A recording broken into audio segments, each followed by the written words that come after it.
Hello everyone, আসসালামু আলাইকুম। Welcome to Nasima's kitchen. আজকে আপনার সাথে শেয়ার করছি চিকেন স্যান্ডউইচের রেসিপি।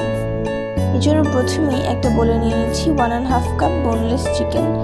এরপর দিয়ে দিচ্ছি হাফ টিস্পুন রসুন বাটা, 1 টিস্পুন আদা বাটা, 1 টিস্পুন মরিচের গুঁড়ো।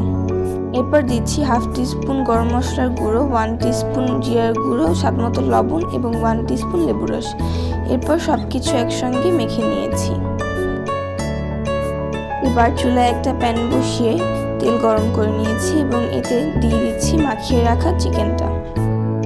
এবার নেড়ে চেড়ে 5 মিনিটের জন্য ঢাকনা দিয়ে রাখছি। 5 মিনিট পর ঢাকনা খুলে আবারও নেড়ে চেড়ে নিচ্ছি।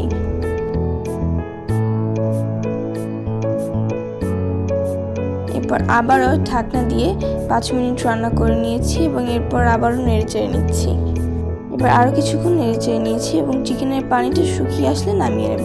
চিকেনটা রান্না করতে আমার 15 মিনিট সময় লেগেছে। ঠান্ডা হয়ে গেলে হাত দিয়ে একটু ছাড়িয়ে বলে নিয়ে নিচ্ছি এবং এতে দিয়ে দিচ্ছি ধনেপাতা কুচি, কাঁচামরিচ কুচি এবং 1/4 কাপ মেয়োনিজ এবং একসঙ্গে মেখে নেব।